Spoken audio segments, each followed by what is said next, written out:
私の名前はジェームズ・チャーチワード。しがない文筆家だ。今はイギリスの植民地であるインドにて慈善活動を行っている。お疲れ様。いつもありがとうね。こっちで遊ぼうよ。ずいぶん長くいるので現地の人々とはすっかり馴染んでいる。ある時ヒンドゥー教の高僧であるリシという男性と仲良くなった。彼は私に見せたいものがあると言い、僧院の穴蔵に連れて行ってくれた。そこには、この寺に古くからある粘土板です。ナーカル碑文と私は呼んでいます。謎の文字が刻まれた粘土板が大量に保管されていたのだ。これを見た瞬間、私は謎の衝動に駆られた。何としても解き明かしたい。その日から私はナーカル碑文にかじりつき、書かれている文字の解読を始めた。そして気の遠くなるような作業を続けること2年。なんてことだ。解読できたナーカル碑文には驚くべき事実が記されていた。1万2000年以上前、大陸があったというのだ。ユーラシア大陸をもしのぐ面積を誇り、およそ6500万人以上の人々が暮らしていたという。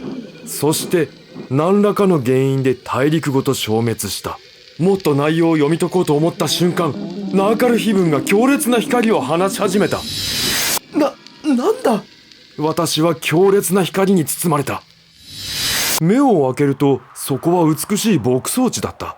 今まで見たこともないほど肥沃な大地で、天国じゃないかと思ったほどだ。あれは町か。遠くの方に建造物のようなものが見え、行ってみることにした。そこは紛れもなく都市だった。まさかここはあの碑文に書かれていた大陸なのか。町中の人々は古代ギリシャ人のような格好をしていた。しかしギリシャでないことは明白。なぜなら上空には円盤のような飛行物体が優雅に飛んでいた。一体何なんだこれは。さらに地上には車のようなものが走っているが、車輪などなく宙に浮いていたのだ。現代よりもはるかに優れた文明を見て混乱していると、大変、早く行かなきゃ。おい、ラムー様が中央広場にいらっしゃるそうだぞ。人々は町の中央に集まり出向いていったのだ。広場には町中の人々がひざまずき、その中央には男が一人。彼がラムーという人物なのだろう。この大陸の支配者というわけか。そんなバカな。なぜあなたがここに。近くでその男を見ると、なんとナーカル碑文を教えてくれたリシとウリ二つだった。リシと、いやラムーと目が合った瞬間、私は現代のインドに戻っていた。しかしあのナーカル碑文は全て消え去っていた。そんな。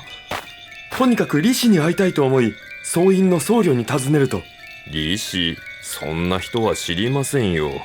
誰もリシの存在を知らなかったのだ。そしてあのナーカル碑文のことも。私はそれからも古代文明の文献を漁り、あの謎の大陸を研究し続けた。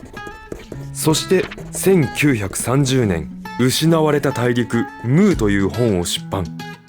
ムー大陸の存在を世に知らせることがリシの、いやラムーが私に与えた使命だと思ったからだ。ジェームズ・チャーチワード。1851年から1936年、アメリカ合衆国在住イギリス人。失われた大陸ムーを執筆出版。